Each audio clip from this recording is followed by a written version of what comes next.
முதலாம் அமர்வு எழுத்தாளர் லக்ஷ்மி அவர்களின் படைப்புகள் குறித்து உரை நிகழவிருக்கிறது. முதலாம் அமர்வை தொடங்கி வைப்பதற்கு திரு ரமேஷ் வைத்யா அவர்களை பற்றி ஒரு சிறு அறிமுகம். ரமேஷ் வைத்யா அவர்கள் நேற்றைய தினம் ஒரு தனி அழைப்பிதழை நாயகி நிகழ்வில் தன்னுடைய உரைக்காக அச்சடித்திருந்தார். தெரியாதவர்கள் கூட யார் இது என்று கேட்கும் அளவிற்கு கிரியேட்டிவான அழைப்பிதழ் அது. அதில் ஒரு பக்கம் லக்ஷ்மி அவர்களை மகாராணியாகவும் தன்னை ஒரு ராஜகுமாரனாகவும் அவர் சித்தரித்திருந்தார். லக்ஷ்மி அவர்கள் எழுதும் காலத்தில் எழுத்துலகின் ராணியாகவே இருந்தார். ரமேஷ் வைத்யா அவர்கள் பேச்சிலும் எழுத்திலும் பத்திரிகை துறையிலும் ராஜகுமாரனாக இருக்கிறார். சுவாரஸ்யமான பேச்சுக்கும் எழுத்துக்கும் சொந்தக்காரர். தீவிரமான எதையும் எளிமையாக்கி சொல்லும் திறன் வாய்க்க பெற்றவர். அவரிடமிருந்து முதல் அமர்வை தொடங்குவதில் நாங்கள் மகிழ்ச்சி அடைகிறோம். எழுத்தாளர் லக்ஷ்மி குறித்து உரை நிகழ்த்த திரு ரமேஷ் வைத்யாவை அன்புடன் அழைக்கிறோம்.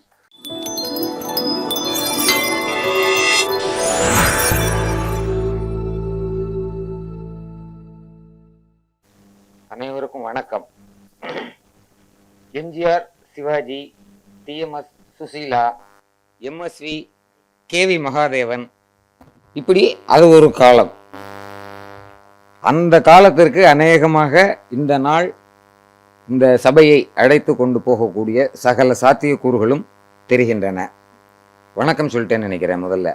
இல்லைன்னா முன்னால் ஒரு முறை 3வது நாயக விழாவிலே கடைசியில் தொகுத்து பார்வையாளர் கருத்தை சொல்ல வரும் பொழுது வணக்கம் சொல்ல மறந்து விட்டேன். அந்த வணக்கத்தை இப்பொழுது சொல்லிக் கொள்கிறேன். ஏன்னா வெவ்வேறு மீட்டிங்கள் இல்லாமல் அதே மீட்டிங்லேயே வேறு சொல்லிட்டேன், நாயகி மீட்டிங்லேயே வேறு வணக்கத்தை சொல்லிட்டேன். அதில் வரும்போது நண்பர்கள் கொஞ்சம் பயந்ததும் உண்டு. என்னப்பா கையில் அப்படின்னாக்கா 17 பக்கம் அப்படின்னா சந்தோஷப்பட்டாங்க. 17 பக்கம் என்பது நோட்ஸு, அதை கொஞ்சம் விரித்து பேசணுங்கிறது தான். அவ்வளவுக்கு நேரம் இருக்குமா, இது சூடாகி போயிடுமா, டைமர் வச்சுருக்கோம் என்று ஒரு இது. முக்கியமாக இந்த அழைப்பிதழ் சம்பந்தமாக ஒரு மறுப்பு கருத்தை தெரிவித்து கொண்டு நம்முடைய உரையை தொடங்கி விடலாம். அந்த ஒரு முதியவர் ராஜகுமாரன் அல்ல, ராஜா. லட்சுமி என்பது ராணி தான். ஆனால் நான் பாடியது கூட பார்த்தீங்கன்னா அது ஒரு ராஜா மாதிரி தான் இருக்கும், பட்டிமன்ற ராஜா மாதிரி. சினிமா மேடையாக இருந்தால் மனோபாலானே சொல்லி நம்மளை சாகடிக்கிறது மாதிரி இருக்குது. அது போக ஒரு சின்ன விசேஷம் என்னென்னா, இங்கிலீஷ் விக்கிபீடியாவில் இன்னைக்கு லட்சுமியினுடைய பிறந்த நாள். ஆமாம், 105வது பிறந்த நாள். இது ரொம்ப முக்கியத்துவம் வாய்ந்ததா இல்லையானாலும் ஒரு கிளுகிழப்பாக இருக்குல்ல. என்னென்னா, என்னுடைய உரையே இன்றைக்கு ஒரு மரத்தில் போய் அந்த பழங்களை பறித்து தின்று அதனுடைய சாராம்சத்தை எடுத்துக்கொள்ளலாம்ங்கிறத வச்சுக்கோங்க. அந்த வேரையிலேயே போயிட்டோம்னா என்ன அர்த்தம், வேரே நமக்கு நல்லா இருக்கும்ல, கொண்டு வந்து கூட வச்சுக்கலாம் அப்படிங்கிற மாதிரி பல கதைகளை, சுமார் 150 நாவல்களை, 150 தாண்டிட்டாங்க நாவல்கள், சிறுகதைகள் எழுதிய ஓர் எழுத்தாளரின் அவருடைய வாழ்க்கையை சொல்லிடணும் அப்படிங்கிறது தான் என்னுடைய இன்றைய செட்டப்பாக இருக்குது. ஏன்னா இப்போ நம்ம அறிமுக உரையில் தீபா அவர்கள் சொன்னது போல் என்னென்ன சூழல்களில் எழுதினார்கள் அப்படிங்கிறது இருக்குல்ல, அதுவே ஒரு சின்ன கதை. லட்சுமியினுடைய வாழ்க்கை கதை இருக்குல்ல, வாழ்க்கை சம்பவங்கள், அவங்க வந்து சேர்ந்தது, அது பல திருப்பங்கள் கொண்ட ஒரு ஒரு தொடராக இருக்குது. அதுதான் இந்த பர்த்டேயில் வந்து வெளியிலேருந்து இது பண்ணுவாங்க. 23 அப்படின்னா தமிழ் விக்கிபீடியாவில் தமிழும் இருக்குது, இங்கிலீஷும் இருக்குல்ல. இங்கிலீஷில் இன்றைக்கி தேதி போட்டிருக்கான், அதில் 23ன்னு போட்டிருக்காங்க. நம்ம 2ஐயும் கூட்டி 2ஆல் வகுத்தோம்னா நாளைய பிறந்த நாளை இன்றைக்கு கொண்டாடுவதோடு என்னுடைய உரையை தொடங்குகிறேன். இதில் முதல் முறையாக நாம் மெனக்கட்டதுக்கு ஒரு இது என்ன இருக்குன்னாக்க, இந்த நாயகி கூட்டத்திற்கு வருகிற பொழுது தான் நம்ம வருவோம், பேசுவோங்க. இந்த அகிலா ஸ்ரீதர் எழுதிய இந்த புஸ்தகம், இதை பற்றி அண்ணன் பேசுவாருனாக்க அது வர வழியில் படிச்சுக்கிறலாம், செஞ்சிடலாம், அப்படி சும்மா ஸ்கேன் ஆகிடும். அது எந்திரன் படித்தது மாதிரி படிச்சுட்டு ஒரு நகைச்சுவைங்கிற பேரில் ஒரு 4-5 உள்ளே போட்டோம்னாக்க அதை சிறப்பித்தது மாதிரி ஆகி போயிடும். இந்த நாயகி கூட்டத்தில் வருகிற பொழுது ஒரு வாழ்க்கையவே சொல்ல வேண்டுமா, ஒரு காலத்தையே பிரதிநிதிப்படுத்த வேண்டுமா? இதெல்லாம் சொன்னாங்க. நேற்று சினிமா பார்த்துட்டு தூங்கிட்டேன் என்பதை இங்கு பதிவு பண்ணி கொள்ள விரும்புகிறேங்கிறான். ஏன்னா எதெல்லாம் பதிவு பண்ணுறதுன்னு ஒரு விவசாயே இல்லாமல் போச்சு. இந்த இதில் டிவிலெல்லாம் பார்த்தீங்கன்னா தெரியும், சும்மா போனது வந்ததெல்லாம் பதிவு பண்ணி வைக்கிறாங்க. ஐநா சபை மாதிரி. நம்ம அது வேற இப்போ பதிவு பண்ணணுங்கிறதுனால அதை படித்து இதை படித்து வேறு வேலைகளே செய்யலை. இது படித்தோமாங்கிற வேற எந்த வேலையும் செய்யலை. ஆனால் இதற்காகவே சிந்திச்சு ஒரு மனிதன் இருக்கிறாங்கிறது இருக்குல்ல, அந்த சின்சியாரிட்டியை இந்த நாயகி கூட்டம் முந்தைய கூட்டங்கள் கொடுத்துருக்கின்றன. அது அப்புறம் புதுசாக ஒருத்தருடைய வாழ்க்கையை சொல்லணும்னா நம்ம எனக்கு நான் தெரிஞ்சது நான் பார்த்ததை சொல்ல முடியாது. துர்ப்பாக்கியவசமாக எழுத்தாளர் லட்சுமியோடு எனக்கு நெருங்கிய பழக்கம் இல்லை, பரிச்சயம் கூட இல்லை. அங்கங்கே கேட்டுத்தான் எழுதுனே, நான் விக்கிபீடியாவில் பார்த்துட்டேன்டா அப்படின்னா. தமிழ் விக்கி இதற்கு உதவியது. அதிலிருந்து 2-3 இடங்களை தொட்டு தொடர்ந்து சென்று நம்ம பார்க்க முடிஞ்சது. அப்புறம் நம்ம வேற இந்த சொன்னது மாதிரி பத்திரக்காரனா இருக்கோம்ல, பத்திரிகைக்காரனா இருக்கோம்ல, நண்பர் இந்த லட்சுமி அம்மாவினுடைய எழுத்துக்கு பெரும் அளவில் ஒத்தாசையாக இருந்ததும் வெளியீட்டு உதவியதும். முதல்ல வெளியிட்டு உதவணும், கொஞ்ச நாள் கழிச்சு வெளியிட்டு சந்தோஷப்பட்டுக்கிறணும். ஏன்னா அதுக்குள்ள இவங்க வளர்ந்துருப்பாங்க. இதுதான் எழுத்தாளனுக்கும் பத்திரிகைக்கும் உள்ள உறவு. அதுல அதிகமாக வேலையை செய்தது அறிமுகப்படுத்தியதிலிருந்து ஆனந்த விகடன். அந்த ஆனந்த விகடனில் இதுவரை வெளியாயிருக்கக்கூடிய அத்தனை பத்திரிகைகளையும் பார்க்கும் வாய்ப்பு கிடைத்த ஒரு நண்பர் எனக்கு உண்டு, ரவி பிரகாஷ். அவரிடம் நிறைய டிப்ஸ் கேட்டேன். லட்சுமியினுடைய சமகால எழுத்தாளர்களாக யாராவது இருந்திருப்பார்களா என்று ஒரு புலன் விசாரணையை போட்டு, லட்சுமி ராஜரத்னம் ஒருத்தங்க இருந்தாங்க, அவங்களுடைய மகள் என்னுடைய அலுவலக சக ஊழியர், அந்த அம்மா கிட்ட பேசி சில குறிப்புகள் எடுத்து கொடுத்தாங்க. பல பத்திரிகை பேட்டிகளினுடைய பிடிஎஃப் கூட கிடைச்சிது. அதெல்லாம் இப்படி இருந்துச்சுன்னா அப்படி போட்டு பண்ணும் பொழுது ஏதோ காலையில் அண்ணன் நகைச்சுவையாக பேசுவார்னு பார்த்தா ஒரு அகாடமிக்கல் செமினாரே நடத்திட்டு போயிட்டாப்லடாங்கிற மாதிரி இருக்கும். அதுக்கு ஒரு வாய்ப்பு இல்லாமல் போச்சு. அந்த சமகால எழுத்தாளர்கள் அவர்களுடைய படைப்புகள்னு பார்க்கிற பொழுது ஒரு பேட்டியில் லட்சுமி சொன்னது, தன்னை கவர்ந்த ஆங்கில எழுத்தாளர்கள் யாருன்னா ஏஜே கிரானின்னு சொல்கிறாங்க, ஆஸ்கார் ஒயில்டு சொல்கிறாங்க. இந்த 2 பேரும் ஒதுக்கி வைப்போம் பின்னால் பேசுறதுக்கு. தமிழில் இப்போ யாரெல்லாம் இருந்திருக்காங்கன்னு பார்த்தா அவங்க சொல்லுவது ஜெயகாந்தன் பிடிக்கும். ஜெயகாந்தன் இருந்திருக்காரு, எழுதிக்கிட்டு இருந்தாரு. நான் பார்த்த சாரதி பிடிக்கும் அப்படின்னு சொன்னாங்க. எனக்கு தெரிஞ்சு திடுக்கிடும் ஒரு சம்பவம் நடந்தது. ஒரு சின்ன கிராமத்தில் லைப்ரரிக்கு போகிறவனை பார்க்கும்பொழுது அனுத்தமா புக் இருந்தா கொண்டு வான்னு சொல்லுவாங்க. அப்போ அந்த பெயர் எனக்கு அந்த நூ வேற தன்னகரம் நூ போட்டிருப்பாங்கன்னு நினைக்கிறேன். அப்போ அனுத்தமா இந்த மாதிரி எழுத்தாளர்கள் இருந்தது ஒன்று. இதற்கு முந்தைய நாயகி கூட்டத்தில் அந்த பழங்கால எழுத்தாளர்கள் பேசினாங்கல்ல, அதாவது நம்ம இப்போ சொன்னது எம்ஜிஆர் சிவாஜின்னு சொன்னோம். அது எல்ஜி கிட்டப்பா காலத்துக்கும் அதுக்கு முந்தி உள்ள எழுத்தாளர்கள் எல்லாம் பண்ணி பேசினாங்க. அப்போது அந்த காலத்திலிருந்து வந்துக்கிட்டே இருக்கக்கூடிய அந்த தொடர்ச்சிகள் எப்படி இருக்கு அப்படின்னா, இந்த லட்சுமி காலத்திலிருந்து தொடங்குவது தான் இந்த வெகுஜன எழுத்து அப்படின்னே ஒரு பிரிவு தெளிவாக துலங்குவதும் அந்த பத்திரிகைகளின் எண்ணிக்கை அதிகமாவதும் அது நடக்குது. அப்போ ஏகப்பட்ட பேர் எழுதுனாங்க, நமக்கு நிறைய பேருனுடைய பேர்கள் கூட தெரியாது. ஆனால் அப்போ எனக்கு இருந்த வயசுல எதை வேணாலும் படிப்போம் அப்படிங்கிற ஒன்று இருக்கு. கிடைச்சதெல்லாம் படிச்சுக்கிட்டு இருக்கக்கூடிய ஒரு வழக்கம் இருந்ததுனால அந்த எழுத்துக்கள், ஏன்னா லட்சுமி எந்த காலத்திலிருந்து வந்தாருங்கிறதும் எந்த காலத்தை நோக்கி தன் சமகால எழுத்தாளர்களையும் அடுத்து வர்ற எழுத்தாளர்களையும் செலுத்தினார்கள் லட்சுமி என்பதும் முக்கியமானதாக கருதுகிறேன். அப்போ அந்த காலத்துல இருந்தது சில விஷயங்கள் வேகமா சொல்லிட்டு போயிடலாம். எல்லா அந்த நாவல்களினுடைய பொதுவான தன்மை, ஆணாக இருக்கட்டும் பெண்ணாக இருக்கட்டும், பெண்கள் அதிக எண்ணிக்கையில் எழுதினார்கள்ங்கிறதானே நம்முடைய டாபிக். காஃபி நல்லா இருக்குங்க. ஒரு நாவலை நாம் புரட்டுகிற பொழுது ஃபில்டர் காஃபியினுடைய மனம் அடிக்கும். கல்யாணம் பண்ணிட்டு போவா, அண்ணனை கல்யாணம் பண்ணிட்டு போவா, அங்கே கொழுந்தன் இருப்பான். அந்த கொழுந்தனுக்கு வன்னியா இருக்க மாட்டான், தாயா தான் இருப்பா. அப்போ ஏதாவது ஒரு சந்தர்ப்பத்தில் புருஷன் செத்து போயிடுவான். இது தாய் வீட்டுக்கு திரும்ப மாட்டாங்க. அந்த புருஷன் வீட்டை காப்பாற்ற வேண்டிய கடப்பாட்டை தானே எடுத்துக்கொள்வார்கள். புருஷன் இருந்து சாதாம போயிட்டான்னு வைங்களேன், புருஷனை எதிர்த்து வேலைக்கு போவாங்க, அல்லது புருஷன் எதிர்த்து வீட்டில் இருப்பாங்க. அப்படி புருஷனை எதிர்த்து வேலைக்கு போயிட்டா அந்த வேலையை முடிஞ்சுட்டு சமூக சேவையும் செய்வாங்க. சமூக சேவைன்னா எனக்கு அப்போதான் அதில் படிக்கும்போது தான் டம்பப்பை அப்படிங்கிற வார்த்தை எனக்கு அறிமுகமாக இருந்தது. இன்னும் உதட்டு சாயம், டம்பப்பை போட்டு மைசூர் பாகு கிண்டுவது எப்படி, வித்தியாசமான இனிப்பு கிண்டுவது எப்படிங்கிறது மாதிரியான அப்போ உள்ள ஒரு மகளிர் அந்த கிளப்புகளை கிண்டல் பண்ணாத எழுத்தாளர்கள் மிகவும் சொற்பமாக இருப்பார்கள் என்று கருதுகிறேன். அப்புறம் யாரையாவது எடுத்து வளர்ப்பாங்கங்கிறது ஒரு பொதுத்தன்மை இருந்தது. ஆண் பெண் நட்பு அல்லது உறவிலே ரொம்ப நெருப்பு மாதிரி இருப்பாங்க, ரொம்ப ஸ்ட்ரிக்டா இருப்பாங்க. ஆஃபீஸில் எவனாவது கொஞ்சம் பேசிட்டான், நூல் விட்டான்னு அவன் ஒழிஞ்சான், சர்வநாசம் ஆயிடுவான் அவன். ஆஃபீஸில் இந்த அம்மா உள்பட 4-5 பெண்கள் இருந்தாலும் இந்த அம்மா ரொம்ப கரெக்டாக இருப்பாங்க, ரொம்ப ஒழுங்காக இருப்பாங்க. காஃபி மட்டும் நல்லா இருக்கும், திருப்பி அங்கே ஒரு காஃபி இருக்கும். புடவை நேர்த்தியாக கட்டுவாங்க, பூஜை பண்ணுவாங்க, தீபாராதனை காட்டுவாங்க, ரொம்ப பாசிட்டிவாக இருப்பாங்க. எதா இருந்தாலுமே போராடி ஜெயிப்பாங்க. ஒரு சின்ன கதை ஒன்று உண்டு, பெண்கள் தொடர்பு இல்லாத ஒரு கதை. ஒரு சிங்கு வந்து சாப்பாடு வேணுன்ற மாதிரி கேட்குறாராம் பஞ்சாபிகளை பற்றி. இது வந்து ஒரு ரேசிஸ்ட் கருத்தாக எடுத்து போயிருமோன்னு பயமா இருக்கு. ரேசிஸ்ட் கருத்தாக. ஏன்னா அவன் வந்து நம்மளை மாதிரி ஒரு சிங்கு போல இருக்கு, அல்லது வேற யாருன்னு தெரியல. வீர பரம்பரையில வந்தவன். நம்ம இங்கே வந்து சாமுராயின்னு வச்சுக்கலாம். அவனை சாப்பாடுனா வாங்க உட்காருங்க சாப்பிடுங்க அப்படின்னு சொல்லி தட்டில் போட்டு வச்ச உடனே உருவனா நமங்க வாழை சொல்லட்டுறான். பழக் பழக் பழக் பயங்கரமான சொல்லட்டி அதை உள்ள சொருவிட்டு இடிக்காம உட்காந்து சாப்பிட்றான். என்ன விவரம்னா, எதையும் போராடி பெற வேண்டும்னு. அந்த போர்க்குணம் வந்து இந்த காலகட்டத்து, அதாவது ஒரு 80 வருடத்துக்கு முந்தைய காலகட்டத்தில் வந்த கதைகள், நாவல்கள்ல எல்லாமே போர்க்குணம் மிக்கவர்களாக இருந்தார்கள். எதை பற்றி போரிட்டார்கள் அப்படின்னா, சுதந்திர போராட்டத்தை பற்றி அதுக்குன்னே இருந்தவங்க எழுதினாங்க. அதான் முந்தைய மீட்டிங்களில் இந்த புஸ்தகத்தில் அதற்கான தடயங்கள் கிடைக்கும். இப்போ சுதந்திரம் வேற கிடைச்சி போச்சு, சுதந்திரம் போராட முடியாது. வைரமுத்து மாதிரியான ஆட்கள் பாட்டு எழுத வந்த பொழுது அவங்களே தங்களை பெருமைப்படுத்திக் கொள்வதற்காக அவரே சொன்னது வந்து, நான் பாட்டு எழுத வருகிற பொழுது சப்ஜெக்டே இல்லை, என்ன எழுதுறதுன்னே தெரியல, நான் புதுசாக எழுதணும்னு ஒரு சிக்கலுக்கு ஆளானேன் அப்படின்னு ஒரு பேட்டி கொடுத்தாரு. அது மாதிரி இந்த காலகட்டத்து பெண்கள் வருகிற பொழுது சுதந்திரம் வேற கிடைத்து தொலைந்து விட்டது. அப்போ அதுக்கும் நம்ம ஒன்றும் எழுத முடியலன்னு சொன்னோன்னே, வர்க்க போராட்டத்தை பற்றிய ஒரு பெரிய நாலெட்ஜ் சமூகத்திலேயே வராமல் இருந்திருக்கு. அந்த சுதந்திர போராட்டத்தில் இருந்த கம்யூனிஸ்டுகள் ஒரு பக்கமாக இருந்துக்கிட்டு தலைமறைவு இயக்கம் பண்ணிக்கிட்டு பயந்துக்கிட்டு போலீஸ் அரெஸ்ட் பண்ணுவானுங்கிற மாதிரி அதையும் நம்ம எழுத முடியாத சூழல்.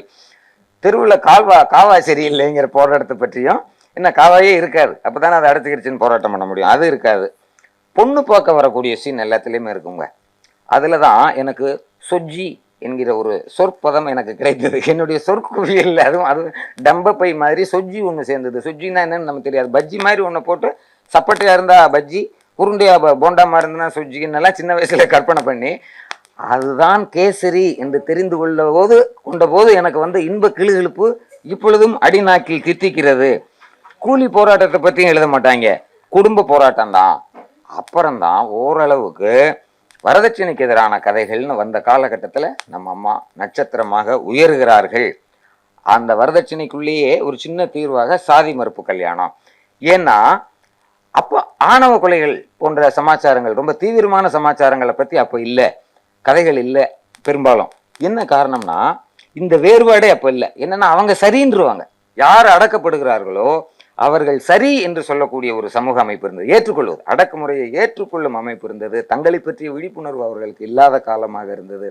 அதனால் இவன் போய் அவனை கொல்ல வேண்டியதில்லை, ஏய் அப்படின்ட்டாலே போதும், முறைச்சு பார்த்துட்டாலே போதுங்கிற அளவுக்கு. அல்லது அவனே வந்து இந்த மாதிரி ஆணவ கொலை இப்போ காரணங்கள்லாம் சொல்றாங்கல்ல, இந்த காரணத்தை அடக்கப்படுகிறவர்களே அங்கே தவிர்த்திடக்கூடிய அளவில் ஒரு புரிதல் இல்லாமல் விழிப்புணர்வு இல்லாமல் இருந்த காலத்தினால் அதையும் எழுதவில்லை. அப்படி இருக்கு. அப்போ இந்த மாதிரி தேடி போயிட்டு நான் ஏற்கனவே சொன்ன சோர்ஸுகள், பல சோர்ஸுகள் சொல்லியிருக்கேன், சில சோர்ஸுகள் விட்டுருக்கேன். ஏன்னா அப்போதான் நம்ம பேசி முடிச்ச உடனே அவங்க நம்மளை வைகிறதுக்கு சரியா இருக்கு, நம்மளை சொல்லலை பாத்தியாங்கிறது மாதிரி. அதில் நம்ம இந்த தொகுத்து கொடுக்குறதுல என்னன்னாக்கா பல விஷயங்களை தூக்கி போட்டு முன்னாலையும் பின்னாலையும் போட்டு பார்க்குற பொழுது 2-3 இடங்களில் திடுக்குகளை உற்றேன், 2-3 இடங்களில் துணுக்குகளை இட்டேன், பல சிலிர்ப்புகள் கிடைத்தது. இது அத்தனையும் இந்த அம்மா எழுத வந்த அந்த சந்தர்ப்பங்களை பொறுத்து. இது இந்த அம்மாவனுடைய கதையே, லட்சுமி அவர்களின் கதையே ஒரு ஃபிக்ஷன்னு சொன்னேன். அதுக்கப்புறம் இவரிலிருந்து கிளம்பி வந்தவர்கள்னு சொன்னேன்ல, இன்னைக்கு வரக்கூடிய இந்த லட்சுமி அவர்கள் எழுதிய காலகட்டத்திற்கு பிறகு லட்சுமி நட்சத்திரமாகவே இருந்தவர். 45 வருஷம் எழுதியிருக்காங்க. அதில் ஒரு 5 வருஷத்தை விட்டோம்னா ஒரு 4 தசாப்தங்களாக ஒரு நட்சத்திர எழுத்தாளர்களாக இருந்திருக்காங்க. நட்சத்திர எழுத்தாளர்னா என்ன அப்படின்னா, ஒரு பத்திரிகையினுடைய சர்க்குலேஷனில் விளைவுகளை ஏற்படுத்தக்கூடிய எழுத்தாளர்கள்னு நம்ம சில இதுகளை சொல்லிடலாம். எளிமையாக சுஜாதா, அதற்கு முன்னதாக ரொம்ப வலிமையாக சாண்டில்யன். வதந்தியோ உண்மையோ, சாண்டில்யன் எழுதினால் தொடர் அறிவிப்பு வந்தால் 30,000 காப்பி விற்பனை கூடும் அப்படின்னு குமுதம் போன்ற பத்திரிகைகள்ல அப்படி ஒரு காலம் இருந்தது. அதுலயே கொஞ்சமாக காப்பி கூடும் அப்படின்னாக்கா பாலகுமாரனுக்கும் இருந்தது. இந்த காலகட்டத்தில் தான் இந்த இதுக்கு முந்தி உள்ளதுதான் சாண்டில்யனோட உள்ள ஆள் தான் நம்ம லட்சுமியார். அப்போ இவங்களும் சர்க்குலேஷனில், பத்திரிகை விற்பனையில் விளைவுகளை ஏற்படுத்தக்கூடிய ஒரு எழுத்தாளராக இருந்தாங்க. இதிலிருந்து வந்துட்டாங்க பார்த்தீங்களா? அப்போதானே ஒரு மேட்டர் இல்லாமல் இருந்தது, ஒரே மாதிரியே நான் சொன்ன விதமாகவே இருந்தது. லட்சுமியும் அதில் மாறினாங்க, எப்படி மாறினாங்கன்னு நம்ம சொல்ல போகிறோம். அப்போதான் இந்துமதி, சிவசங்கரி, வாசந்தி, அதுக்கு கொஞ்சம் பின்னால் அனுராதா ரமணன், இந்த மாதிரி வெவ்வேறு விதமான கொஞ்சம் ஒரு ஸ்டெப் முன்னால படிப்படியாக போகிறத ஒரு தன்மையை இந்த மொத்த எழுத்தாளர்கள்ட்ட இருந்து நாம பார்க்கலாம். இவங்களுடைய இவரை லட்சுமியை ஆனந்தவிடம் தான் அறிமுகப்படுத்தியது, ஆரம்ப காலத்தில் ஆதரித்ததுன்னு சொன்னேன்ல. அதுல ஒரு சின்ன கதை, 2-3 கதை அப்படிங்கும்போதே இது வந்து இந்த விருமாண்டி மாதிரியும் பழைய இவங்க காலத்துல சொன்னா அந்த நாள் மாதிரியும் அங்க ஒரு குற்றம் நடந்துருது. வெவ்வேறு ஆள்கள் சொல்லுகிற பொழுது அவன் வெவ்வேறு ஆள கொலையாளின்னு சொல்றான். அதுதான் ஒரு ஒரு பயங்கரமான கதை. ஜாப்பனீஸ் கதை ரஷோமான் மாதிரின்னு வச்சுக்கோங்களேன். இந்த லட்சுமியினுடைய வாழ்க்கை வரலாறு நம்ம இணையத்தில் அங்கங்க தேடலாம். அந்த காலத்து ஆட்கள்கிட்ட பெரியவர்கள்ட்ட பேசலாம், கேட்டு தெரிஞ்சுக்கலாம். வெவ்வேறு விதமான ட்விஸ்டுகளோடு இருக்கிறது ஒன்று, 2-3 வெர்ஷன்ஸும் இருக்கு. அதனால நம்ம அந்த 2-3 வெர்ஷன்ஸையும் நம்ம பார்ப்போம். என்ன காரணம்னா அதுதான் சுவாரஸ்யம். முதல்ல இவங்க கதை எழுதணும் அப்படின்னு சொன்ன உடனே பட்டம்மாள் அவர்களை அணுகியதாக பட்டம்மாளே சொல்லியிருக்காங்க. எந்த பட்டம்மாள்னா ஆனந்த விகடன் அதிபரும் ஆசிரியருமான சீனிவாசன் வாசன் அவருடைய மனைவி. அவர் ஆஃபீஸில் தான் இருப்பார், நீ போய் பாரு அப்படின்னு சொல்லியிருக்காங்க. போன உடனே அங்கேருந்து இவங்க எழுத்தாளர் ஆகிறாங்கல்ல, அதுதான் பட்டம்மாள் சீனிவாசன். லட்சுமியினுடைய அம்மா பேர் பட்டம்மாள், அப்பா பேர் சீனிவாசன். அப்போ பெற்றோரும் இலக்கிய உலகத்தில் பெற்றோரும் ஒரே பெயர் கொண்டவர்கள்ங்கிறது ஒரு ஆச்சரியகரமான ஒற்றுமை. நம்ம கட்டுரைகள் பெரிய கட்டுரை பத்திரிகைகள் எழுதும் பொழுது சைடில் ஒரு பிட்டு போடுவோம்ல, அந்த மாதிரி பிட்டாக இதை வைத்து கொள்ளலாம். எழுத்தாளர் விக்ரமன் எழுதின ஒரு கட்டுரையில் சில தகவல்கள் இருக்கு. எங்கே பிறந்தாங்க வளர்ந்தாங்கங்கிறதெல்லாம் இருக்கு. தொட்டியத்தில், திருச்சி மாவட்டம், அப்போ தொட்டியத்தில் பிறந்திருக்காங்க. இவர்களுடைய இயல்பு என்னவாக இருக்கு எழுதியிருக்காங்க. பின்னால கதைகள் எழுதுறாங்க, விதவிதமாக எழுதுறாங்க. நம்ம வந்து ரங்காராவ் படங்கள்லாம் பார்த்துருப்போம்ல, மூத்த அண்ணனா இருப்பார். பின்னால் வந்து ஆனந்தத்தை, இந்த இளைஞர்கள் குட்டி சின்ன பசங்களாக இருக்கிறவங்க ஆனந்தத்திலிருந்து கற்பனை பண்ணி அவரை யூகிச்சுக்கணும். ரங்காராவ் மூத்த அண்ணனா இருந்தா அடுத்து வரவனை ஃபுல்லாக வாழ வச்சுட்டு இன்னும் தியாக தீபமாக ஹார்ட் அட்டாக் வந்தோ ஏதோ வந்து செத்து போயிடுவான். அப்போ துரோகம் பண்ண மாட்டாங்க போல இருக்கு தம்பிகள், படிக்காதவன்ல பண்ண மாதிரி பண்ண மாட்டாங்க. அப்படி இந்த அம்மாவுக்கு 4 தங்கைகள் ஒரு தம்பி. இதுதான் தலைச்சன் பொண்ணுன்ன உடனே தாத்தா இவளை பார்க்கவே வரமாட்டேன்னு சொல்லிட்டாராம். அந்த காலத்துல தலைச்சன் குழந்தை பொண்ணா பிறந்ததுன்னு சொல்லி இவருக்கான நிராகரிப்புகள் இவருடைய பிறப்பிலிருந்து ஆரம்பிக்கின்றன. இப்படி சொல்லும்போது அது ஒரு கதை தோற்றம் வந்துருது. அதில் பிறப்பிலிருந்து அப்படியே வந்துட்டு 4 தங்கச்சிகள் வளர்ந்துடுறாங்கல்ல, பின்னாலே இவங்க டாக்டர் ஆகுறாங்க. அந்த 4 தங்கச்சிகளுக்கும் கல்யாணம் பண்ணி வச்சுட்டு, இந்த ஒரு லாங் கோர்ஸாக இருக்கும்ல டைம், அதில் அந்த தம்பிக்கும் கல்யாணம் பண்ணி வச்சுருப்பாங்க போல. இது என்னை மிகவும் கவர்ந்தது. ஏன்னா ஒரு எழுத்தாளனின் மனம் எப்படி இருக்கும் அப்படிங்கிறத நம்ம பார்க்குறோம்ல. வெகுஜன எழுத்து, இலக்கிய எழுத்து அப்படிலாம் பார்க்கும்போது எல்லாம் சரி மாமா, நீ எதை நினைச்ச அதை எழுதுன, உன்னுடைய சிந்தனை எப்படி இருக்கு அப்படிங்கிறது மாதிரி இருக்குல்ல. அப்போது இந்த அம்மா எழுதுவதற்கு இந்த மாதிரியான இடங்களிலெல்லாம் விதைகள் விழுந்திருக்கலாம் அப்படின்னு தோணுச்சு. அதுக்கப்புறம் எழுத வருகிற பொழுது இவங்க பேர் இயற்பெயர் திரிபுர சுந்தரி. அந்த காலத்தில் அந்த திரிபுர சுந்தரிங்கிற பேரில் எழுத்தாளர் இல்லை, இவங்களுக்கு அந்த பேரே நல்லா இருந்திருக்கும். திரிபுர சுந்தரி அப்படின்னு போட்டிருந்தாங்கன்னா கூட அது நல்லா இருந்திருக்கும். ஏன் லட்சுமின்னு வச்சிங்க அப்படின்னு கேட்டதுக்கு இவங்க ஒரு பேட்டியில் பதில் சொல்லியிருக்காங்க. ஒரு காவிரியை போல நாவலுக்கு சாகித்ய அகாடமி விருது கிடைத்தது. அந்த காலத்தில் இது வந்து பெண்மையை போற்றும் ஒரு காலகட்டமாக அது இருந்திருக்கு. சமமாக கருதாமல் போற்றும் காலகட்டமாக இருந்ததுனால அப்போ எதிர்வினைகள் என்னென்ன வந்தன அப்படின்னு நமக்கு தெரியல. லட்சுமிக்கு கொடுக்கப்பட்ட போது அதை எப்படியெல்லாம் கண்டித்தார்கள் என்பது இருந்துச்சுன்னா அது ஒரு மீட்டிங்க்கான ஒரு சின்ன அளவில் கண்டென்ட்டாக இருந்திருக்கும். அந்த காவிரியை போல நாவலுக்கு பரிசு வாங்குற பொழுது அங்கங்கே பேட்டிகள் வந்திருக்கு, 8 பேட்டிகள். அதில் இந்த அம்மாவே ஒரு இதை சொல்லுகிற பொழுது, எனக்கு ஒரு பாட்டி இருந்தாங்க லட்சுமின்னு, ரொம்ப அழகாக இருப்பாங்க. அவங்களுக்கு 12 வயசுல கல்யாணம் ஆச்சு. 12.5 வயசுல கல்யாணமாகி 6வது மாசத்துல அவங்க கைம்பெண் ஆகிவிட்டார்கள். உடனடியாக அவருக்கு விதவை கோலம் சாத்தப்பட்டது. இது அந்த நம்ம அந்த மாதிரி காவி இதுகளை சிலைகளை கட்டி முட்டையிட்டு அடித்து ஓரமாக உட்கார சொல்லி, அமங்கலமான பெண்ணை, ரொம்ப மோசம் விதவை அப்படின்னு சொல்லி கடுமையாக சொல்லுவாங்க. இப்போது இங்கே நான் கதை எழுத போகிறேன்னு சொல்லும்போது புனை பெயர் எனக்கு மூட நம்பிக்கை இல்லாததால்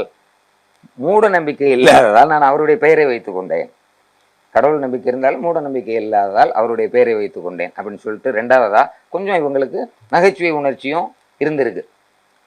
ரெண்டாவதா என்ன சொல்றாங்கன்னா, காலேஜில் படிச்சுக்கிட்டு இருக்கும்போது எழுதுறேன், காலேஜுக்கு தெரிய வேண்டாம்னு நினைச்சேன், அதுக்கு ஏதோ ஒரு பேர் வேணும்ல, அது இந்த பேரை வைத்து கொண்டேன் அப்படின்னு சொல்றாங்க.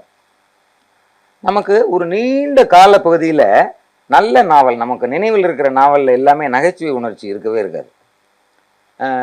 இவங்க இதுலேயும் பெரிய அளவில் படைப்புகளில் என்னால் நகைச்சுவை உணர்ச்சியை பார்க்க முடியல. ஆனால் ஆள் ரொம்ப கிண்டலானவங்களா இருப்பாங்க போல இருக்கு. என்னன்னா, பிற்காலத்தில் ஸ்ரீரங்கம் கண்ணன் ஒரு ஆள், நம்முடைய நவீன இலக்கிய உலகம் இருக்குல்ல, சுந்தர ராமசாமி காலத்திலேருந்து ஆரம்பிக்கக்கூடிய இப்போ நமக்கு தெரிந்த பெயர்கள், இவங்களெல்லாம் வச்சு அவர் ஒரு கிண்டல் பண்ணுவார் பெயர்களை வச்சு. இவங்கெல்லாம் சினிமா நடிகர்களாக இவங்களை எப்படி ஒப்பிடலாம்? சினிமா நடிகர்கள் அப்படின்னா எஸ்வி ரங்காராவ்னா சுந்தர ராமசாமி அப்படிங்கிறது ஒரு உதாரணம். இந்த மாதிரி வரிசையாக சொல்கிறாருல்ல, இந்தம்மா அது மாதிரி. இந்த இப்போ எழுத்தாளர்கள் எல்லாம் என்ன பண்ணிகிட்டு இருக்காங்க, இவங்கெல்லாம் எல்லாருமே நடிக்க போகலாம். மற்றதுகள் கொஞ்சம் கதாநாயகன் கதாநாயகிக்கு ஆள் தேட வேண்டி வரும். வில்லன்களுக்கு பஞ்சமே இல்லை, பல வில்லன்கள் கொண்ட ஒரு சினிமா கதையவே நம்ம உருவாக்கலாம் அப்படின்னு சொல்லியிருக்காங்க. இப்போது இவங்க கதை எழுதுகிற ஏரியாவுக்கு வந்துடலாம். பல ட்விஸ்ட்டுகள் இருக்குன்னு சொன்னோம்ல. கதை எழுதுகிற பொழுது முதல்ல பள்ளிக்கூடம், ஆரம்ப பள்ளி படிச்சுட்டாங்க. உயர்நிலை பள்ளி 6th படிக்கணும்னு சொல்லும் பொழுது பள்ளிக்கூடமே இல்லை, ஒரு ஆண்கள் பள்ளி தான் இருக்குது. ஆண்கள் பள்ளியில் இந்த ஒரு பெண்ணை சேர்க்குறாங்க, திருப்புர சுந்தரியை. அது ஒரு 10வது 11, அப்போ அந்த காலத்து SSLCன்னா 11 தானே. 11ஆம் வகுப்பு வரைக்கும் முணங்கிக்கிட்டு இணங்கிக்கிட்டு திட்டிக்கிட்டு இவளை அனுமதிக்காமே இருந்திருக்கு அந்த பள்ளிக்கூடமும் சமூகமும். 11க்கு ஏன்னா இந்த பசங்க வந்து என்ன கல்லெடுத்து எறிவானுங்களாம், கிண்டல் பண்ணுவானுங்களாம். அதான் ஈவ்டிசிங்கிறது தான் வேறு வடிவத்தில் அவங்களுக்கு தெரிஞ்ச அளவில் பண்ணியிருக்காங்க. இந்த 100 வருட வளர்ச்சி இல்லை நம்ம கென் கருணாஸ் மாதிரியோ பிரதீப் ரங்கநாதன் மாதிரியோ பண்ண தெரியாமல் வேறு விதமாக தங்க அளவுக்கு பண்ணியிருந்திருக்காங்க. ஒரு ஃப்ரெண்ட் ராமசாமி, புலிமூட்டை ராமசாமி அளவுக்கு பண்ணியிருக்கானுங்க. 11ஆவதுக்கு மேலே நீங்கள் கூட்டு போயிருங்க. 11ஆவது படிக்கும்போது 10வது படிக்கும்போதே ஹெட் மாஸ்டர்ஸே நீங்கள் கூட்டு போயிருங்கன்னு சொல்லியிருக்காங்க. அந்த மாதிரி தொல்லைப்பட்டு தான் அவங்க படிச்சிருக்காங்க. அதுக்கப்புறம் மேற்கொண்டு எங்கே படிக்கிறது? ஒரு திருச்சியில் வந்து ஒரு காலேஜ், டாக்டருக்கு படிக்கணும் அப்படின்னு சொன்ன உடனே இவங்க மருத்துவ வைத்திய கலாசாலையில் சேரணும்னு ஆசைப்பட்டாங்களாம். நான் அந்த நேற்று இப்போ ஃபேஸ்புக்கில் போட்டிருந்தது காரணம், இவங்களுடையது எல்லாத்துலேயுமே பள்ளிக்கூடம் அப்படிங்கிறத கலாசாலைன்னு தான் எழுதுகிறாங்க. தமிழ் எழுத்தில் மணிப்பிரவாளம் இருந்த காலகட்டம். தமிழும் அப்படி சமஸ்கிருதமும் கலந்து தான் அது இருக்கும். அது ஒரு ஒரு சிந்தனைக்குள்ளே வராத காலகட்டமாக இருந்திருக்கு. இவங்க அதை மிக அதிகமாக உபயோகிக்கிறாங்க. அப்புறம் ராஜா ராணின்னா எழுத்துலகின் ராணிங்கிறது ஒன்று. இப்போ இருந்து 85 வருஷத்துக்கு முன்னால் இருக்கக்கூடிய அந்த சமூகம் நமக்கு ஒரு குழப்பமாக இருக்குது, ரெண்டும் கெட்டானா இருக்குது. அந்த காலத்தில் எழுதுனது, அப்போ அவங்க எழுதுனது சமூக கதை, இப்போ நாம் படித்தோம்னா அது சரித்திர கதை அப்படிங்கிற மாதிரி ஒரு சிக்கல் வேறு இருக்குது. அப்போது காலேஜில் போயிடுறாங்க. ஒரு 3வது வருஷம் 4வது வருஷம் நம்ம 4th இயர் படிக்கிற பொழுது இவங்க அப்பா ஒரு டாக்டர் வேற. டாக்டர்னா அந்த காலத்தில் டாக்டர்னா கொஞ்சம் நல்லா தானே இருந்திருப்பாங்க. இவங்களுக்கு ஒரு கடிதம் வருது, அதுதான் ஒரு மர்ம கடிதம். அந்த அப்பா எழுதுறாரு, நாய் குழுவினருக்கு நெகிழ்ந்து நன்றி சொல்கிறேன், பாட்டில் திறந்து வச்சிருக்காங்க பாஸ், மலரினும் மெல்லைய இது போட்டு, நீ இப்பொழுது உனக்கு மாதத்திற்கு 30 ரூபாய்க்கு மேல் கொடுக்க முடியாது, உடனடியாக நீ கிளம்பி ஊருக்கு வந்து சேர், நமக்கு வசதி வாய்ப்பு வந்த பிறகு மறுபடியும் உன்னை படிக்க வைக்கிறேன். இதுதான் அந்த கடிதம். இது நமக்கு கொஞ்சம் மர்மமாக இருக்குது. அவர் வேறு டாக்டராக இருக்கார். அப்போ ஏதாவது உலக போர் வந்ததா, இந்த மாதிரி கடைகள்லாம் மூட்டானா, கேஸ் சிலிண்டர் எல்லாம் போயிடுச்சோ, ஏதோ ஒரு காரணத்தில் இப்படி எழுதிட்டாங்க. இந்த அம்மா என்ன பண்ணியிருக்காங்க, இது வந்து இப்போ தலையில் இடி விழுந்த மாதிரி இருக்குது. ஏன்னா தான் ஒரு லட்சியத்தை வச்சு அதை நோக்கி போகக்கூடிய ஒரு பெண்மணி எழுதுவதையும் அதை அப்படித்தான் அமைச்சுக்கிறாங்க. அப்போ என்ன பண்ணுறது, இவங்க தங்கியிருந்த இடத்துல இருந்து அந்த ஸ்டான்லி காலேஜ், மெடிக்கல் காலேஜ், அங்கே போகிற வழியில் ஒரு ட்ராமில் இறங்கி இன்னொரு ட்ராம் மாறி போகணும். அங்கே தான் ஆனந்த விகடன் காரியாலயம் இருந்திருக்கு. அதை பார்த்தவங்க தான் ஒரு கனெக்ஷனில் அந்த ஒரு வெர்ஷனில் என்ன சொல்கிறாங்கன்னாக்க, போய் நான் ஒரு கதை எழுதி கொண்டு வந்திருக்கேன் இந்தாங்க அப்படின்னு சொல்லி, இது வந்து அவங்களே சொல்கிறாங்க, கதை எழுதி வாசன்ட்டையை கொண்டு கொடுத்துருக்காங்க. நீ என்னம்மா காலேஜ் பொண்ணு, என்ன கதை எழுதுகிற போகிற, கதையை நீயே கொண்டு போய்டு, ஒரு 50 ரூபா வச்சுக்க, ஏன்னா படிக்கிறதுக்குன்னு சொல்லி தான் கேட்குறாங்க. என்னுடைய மருத்துவ படிப்பை வைத்திய படிப்பை தொடருவதற்கு உதவி செய்ய வேண்டும், கதையை போட்டு காசு கொடுங்க அப்படின்னோடனே அந்த காசை வாங்கினாங்களா வாங்கலையான தகவல் தெரியல, வந்துடுறாங்க. இப்படி ஒன்று இருக்குது. வேற என்ன ஒன்று சொல்கிறாங்கன்னாக்க கதையை கொண்டு போய் கொடுக்குறாங்க ஒரு கதையை. நான் முதல்ல சொன்னேன்ல, பட்டம்மாளுக்கு ஏதோ ஒரு தொடர்பில் ஃபோனில் கேட்டாங்களோ என்னமோ கேட்ட உடனே ஆஃபீஸில் இருப்பார் போய் பாரு அப்படின்னு சொல்லும்போது போய் கதையை கொடுத்துருக்காங்க. நான் படிக்க மாட்டேன், கல்கிட்ட கொடுத்துருவேன் அப்படின்னு சொன்னோன்னே எவ்வளோ பெரிய இதெல்லாம் இருந்திருக்கு பாருங்கள். பெரிய பெரிய ஆளுங்க தேவனெல்லாம் இருந்திருக்காரு அந்த ஆஃபீஸில். கல்கி தேவன் இருந்த ஒரு ஆனந்த விகடன். அதுக்குள்ளே கல்கிட்ட கொடுன்னோடனே சரிம்மா படிக்கிறேன் அப்படின்னு சொல்லிட்டு போனோடனே படிச்சுட்டு லெட்டரு, உங்கள் கதை பிரசுரத்துக்கு தேர்ந்தெடுக்கப்பட்டிருக்கிறதுன்னு சொல்லிட்டு அதுக்கு 7 ரூபா சன்மானம் அனுப்பிச்சிருக்காங்க. ஒரு 4-5 நாள் கழித்து ஒரு லெட்டர், மாதத்திற்கு 3 கதைகள் பிரசுரிக்கிறோம், தொடர்ந்து எழுதுவோம் அப்படின்னு. ஏன்னா அந்த கேப்பில் 2-3 நாளில் வாசகர்களுக்கு கடிதம் ஏகப்பட்டது போயிருக்கும்னு நம்ம அனுமானிச்சுக்கலாம். அதை சொன்ன உடனே அந்த கதைகளுக்கு உனக்காக டக்குன்னு இது ரைஸு 10 ரூபா தரப்படும் அப்படின்னா மாதத்துக்கு 30 ரூபாய் போச்சுங்க. இதை வச்சு எம்பிபிஎஸ்சி முடிச்சிடலாம், எம்டி வேறு முடிக்கலாம். இதற்கு அடுத்து தாங்க ஒரு சம்பவம் நடந்தது. ஒரு 4-5 மாதம் இந்த மாதிரி 3 கதையை எழுதுறாங்களா, நீ ஒரு தொடர் எழுதேன் அப்படின்னு சொன்ன உடனே உட்காந்து பவானிங்கிற ஒரு சின்ன தொடர் கதை எழுதுறாங்களாம். அதுக்கு நம்ப மாட்டீங்க, பேசுறதுக்கு முன்னாலே இது வந்துருச்சு, 500 ரூபாய் பரிசு கொடுத்துருக்காங்க. 500 ரூபா கொடுத்துட்டு அதிலிருந்து ரெக்க கட்டி பறக்க ஆரம்பிச்சிட்டாங்க. சிறுகதைகள் அப்படிங்கிறதும் இருக்குது.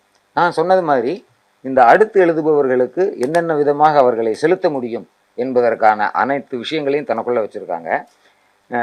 நான் இதில் ஒரு மிகப்பெரிய டிப்ஸாக இதை பார்ப்பவர்கள், வீடியோ பார்க்குறவங்களுக்கு கூட கொடுக்கலாம்னு நினச்சி ஒரு விஷயத்தை நினச்சிட்டு வந்தேன்.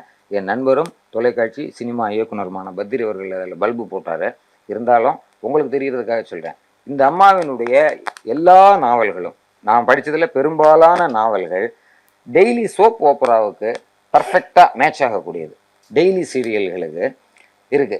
ஏன்னா ஒரு ஆள் அப்படி நல்ல ஆள் அப்படின்னு ஆரம்பிச்சுட்டு அதை கொண்டே போச்சுனாக்கா நிச்சயமாக அவன் மகா மோசமான ஆளாக மாற போகிறான். அப்படியே அவன் என்னடா இந்த மாதிரி நல்லா இருந்தவன் மாறிட்டானடா, ரொம்ப கேவலமாக போயிட்டானடான்னு நம்ம வேதனைப்படுகிற பொழுது நம்முடைய கண்ணீரை துடைக்கும் விதமாக அவன் மிகுந்த நல்லவனாகவும் மாறிடுறான். அது மாதிரி அப்புறம் ஒவ்வொரு சம்பவங்களும் எழுதும் முறையும் அந்த ஈர்ப்பு குறையாமலேயே வைத்து கொண்டிருக்கக்கூடியவர். அதில் இந்த அப்படி வாழ்க்கை போகுது. சிலோனில் போயிட்டு அந்த தான் ஜாதி பிரிவினை எல்லாம் நம்பிக்கை இல்லை, மூட நம்பிக்கைகளில் நம்பிக்கை இல்லை. சிலோனுக்கு ஒரு கான்ஃபரன்ஸுக்கு போகிற பொழுது அங்கே கண்ணபிரான் என்பவர் ஒரு தர பத்திரிகையாளரை சந்திக்கிறாங்க, அவரை காதல் கல்யாணம் பண்ணிக்கிறாங்க. அதுக்குமே வீட்டில் நீ எங்கள் மகளே இல்லை, ஒதுக்கி வைக்கிறோம்னு சொல்கிறது மாதிரி உள்ளதை பட்டமாள்வாசன் அவர்கள் சொல்கிறாங்க. அவரோட தென்னாப்பிரிக்காவுக்கு போயிடுறாங்க, அங்கே டாக்டர் ப்ராக்டிஸ் பண்ணுறாங்க. அங்கே நான் பார்த்த விதவிதமான மனிதர்கள் எனக்கு கேரக்டர்களை உருவாக்குவதற்கு நன்றாக இருந்தார்கள். தென்னாப்பிரிக்கர்கள் ரொம்ப சந்தோஷமாக பேச விரும்புவார்கள். ஒரு அம்மாள் என்னிடம் சிகிச்சைக்கு வந்திருந்தார், என்னம்மா பண்ணுதுன்னு கேட்டேன். அது ஒரு மலைப்பாங்கான பிரதேசம் டாக்டர், பச்சையாக இருந்துச்சு, சுற்றி நிறைய மரங்கள் இருந்தது, மேடும் பள்ளமுமா இருக்க, காலுக்கு இதமான புல், அதில் நான் நடந்து போய் கொண்டிருந்தேன். 5 மணி 6 மணி மாலைக்கு போய்கிட்டு இருக்கும்போது ஒரு 1/2 மணி நேரம் நடந்துட்டேன். மெல்ல பனி பொழிய ஆரம்பித்தது, ரொம்ப மகிழ்ச்சியாக இருந்தது, உடம்பெல்லாம் சிலிர்ப்பாக இருந்தது. அப்படியே இன்னும் கொஞ்சம் தூரமாக போயிட்டேன்னா ரொம்ப பனி என் மேலே விழுந்துருச்சு. இப்போ நான் திரும்பி வேறு வரணும், பனியில் நனைஞ்சிட்டே வந்தேன். வீட்டுக்கு வந்தவுடனே தும்மல் போட்டேன். தூங்கி எந்திரிச்சோடனே மறுநாள் காலையிலேருந்து உடம்பு சுடுது டாக்டர்னாலாம். நம்மளாக இருந்தால் பெரிய பிரச்சனையாக இருந்திருக்கும். ஸோ உனக்கு ஒரு தும்மல் வந்தது, இருமல் வந்தது, நீ இவ்வளோ நேரம் எடுத்துக்கிறியே, நாம் ஏன் நாவல் எழுதக்கூடாது அப்படிங்கிற மாதிரி அவங்க ஒரு இதை சொல்லியிருக்காங்க. அவர் 22 வருஷம் தென்னாப்பிரிக்காவில் இருந்தாங்க. 11ஆவது வருஷம் அவங்களுடைய கணவர் இறந்துடுறாரு, கல்யாணமாகி 11ஆவது வருஷத்தில். அடடே, நிச்சயமாக ஒரு 11 வருடம் அங்கேருந்து மருத்துவ சேவை ஆற்றி விட்டு திரும்பி 2வது இன்னிங்ஸ் எழுத ஆரம்பிக்கிறாங்க. இங்கே 2வது இன்னிங்ஸ் எழுதிக்கிட்டு இருக்கும்போது ஒரு தொடர் கதை எழுதிக்கிட்டு இருக்காங்க. அப்போ காலமாயிடுறாங்க, இறந்துடுறாங்க. இவருடைய தங்கை நித்யாமூர்த்தியும் ஒரு எழுத்தாளர், அக்காவினுடைய நல்லா படிச்சுட்டே வளர்ந்தவங்க. அப்படியே அது எத்தனாவது சேப்டரில் விட்டாங்களோ மிச்சம் ஒரு 4 சேப்டர் எழுதி இவங்க முடிச்சுட்டாங்கன்னு அவங்களுடைய கதையினுடைய கிராஃப் இந்த மாதிரி திருப்பங்களோடும் இதுகளோடும் அப்படியே போயிட்டு இருந்திருக்கு. ரொம்ப நல்லவங்களா, நல்ல குணம் உள்ளவர்களா, நல்லவங்கன்னு ஒன்றும் இல்லை, நல்ல குணம் உள்ளவர்கள், இளைய எழுத்தாளர்களை பாராட்டக்கூடிய நல்ல வார்த்தை சொல்லக்கூடியவங்க. இந்த லட்சுமி ராஜரத்னன் சொன்னால அவங்க சாகுல் ஒரு டிக்கெட் ப்ளீஸ் அப்படின்னு அவங்க தலைப்பு வச்சு ஒரு கதை எழுதியிருக்காங்க. அதெல்லாம் இவங்க படித்து பார்த்துட்டு பாராட்டியிருக்காங்க. ஏற்கனவே அந்த காலத்தில் இந்தியா பாகிஸ்தான் பிரிவினை காலத்தில் இந்து முஸ்லீம் பிரச்சனையெல்லாம் இருக்குல்ல, அதில் நீ சாகுல் எனக்கு ஒரு டிக்கெட் ப்ளீஸ் அப்படின்னு டைட்டில் வச்சு எழுதியோன்னு பயந்துட்டு படித்தேன், ஆனால் அருமையாக எழுதியிருக்க அப்படின்னு சொன்னதாக நமக்கு ஒரு கேள்வி. அப்போது ஒரு கலந்து உறவாடக்கூடிய ஆட்களாக இருந்திருக்காங்க. அந்த விகடன்லேருந்து பேட்டி எடுக்க போவாங்கல்ல, நாங்கள் வெளியே போய்கிட்டு இருக்கேன், சைக்கிள் ரிக்ஷாவில் போகிறேன், நீ உட்காரு அப்படின்னு சொல்லி சைக்கிள் ரிக்ஷா பேட்டி கொடுத்துருக்காங்க. டவுன் டு எர்த் பெண்ணாக இருந்திருக்காங்க. இது அத்தனையுமே அவருடைய புத்தகங்களில், அவருடைய நாவல்களில், சிறுகதைகளில். ஒரு சிறுகதையெல்லாம் சிறுவருக்கு எழுதியிருக்கிறாரோ என்று ஐயுறத்தக்க அளவில் இருக்கு. அந்த முதல் கதையே இதுதான் தண்டனையா அப்படின்னு ஒரு கதை. அதுவுமே அது ரொம்ப சின்ன வயசுல அந்த சிறுமியா இருந்து எனக்கு படிக்கிறதுக்கு உதவி செய்வீங்களா, நான் வேணா கதை எழுதி தர்றேன், காசு தரீங்களா அப்படின்னு கேட்ட ஒரு சிறுமி எப்படி எழுதியிருப்பாளோ அது மாதிரி தான் இருக்கு. தீபா சொன்னது மாதிரி எல்லாத்தையும் அந்த நேரத்தில் வைத்து புரிந்து கொள்கிறோம். அதுதான் காத்திருந்து வாசகர்களை பத்திரிகையை வாங்க வைத்தது. இவர் ஒரு நட்சத்திரமாக அவ்வளவு போட்டி மிகுந்த, அவ்வளவு மிகப்பெரிய, இப்போ சுஜாதா எழுதுறாங்க அப்படின்னா நமக்கு அந்த சக எழுத்தாளர்களுக்கு ஒரு பயம் வரும்ல, சாண்டில் எழுதுறாருன்னா பயம் வரும்ல. அதில் ஒரு பெண்மணியாக மூத்தவர் அழகாக அதை ஹேண்டில் செய்து இன்றைக்கும் தேசிய உடைமையாக்குகிறேன் அப்படின்னு கேட்ட பொழுது அவங்க குடும்பத்தினர் மறுத்ததாக சொல்லுவாங்க. அவங்க எந்த காரணத்தினால மறுத்தாங்கன்னு தெரியாது. அதை விட ராயல்ட்டி இன்னும் அதிகமாக விற்று இன்னும் ராயல்ட்டி வந்துக்கிட்டு இருக்கோம் அப்படின்னு பதிப்பாளர்களோ நண்பர்களோ சொல்லியிருக்கலாம். அது மாதிரி இன்றைக்கும் ஓரளவுக்கு இன்னும் அவருக்கு வாசகர்கள் மிச்சம் இருப்பதாக கருதுகிறேன். அந்த காலத்து வாசகர்கள் பழைய நன்னப்புடா பேராண்டி, பழைய நன்னப்புடா என்ற குரல் நடுங்க பாடிக்கொண்டு லட்சுமி புஸ்தகத்தை பார்ப்பார்கள். நான் வீட்டுக்கு கொண்டு போகும்போதும் கூட பாட்டிகள் பார்த்து அதை நடுங்கி எடுத்து வைத்தார்கள். அந்த அம்மாவுக்கு வணக்கத்தை சொல்லி என் உரையை நிறைவு செய்கிறேன். சிறப்பாக உரையாற்றிய திரு ரமேஷ் வைத்யா அவர்களுக்கு நன்றி. குறிப்பாக டைமர் வைத்துக்கொண்டு குறிப்பிட்ட நேரத்தில் முடித்தமைக்கு ஒரு ஸ்பெஷல் நன்றி. திரு ரமேஷ் வைத்யா அவர்களுக்கு பரிசினை வழங்க சவிதா அவர்களை மேடைக்கு அழைக்கிறோம். லக்ஷ்மி அவர்களின் புத்தகங்கள் இங்கு விற்பனைக்கு உள்ளன, வேண்டியவர்கள் வாங்கிக் கொள்ளலாம்.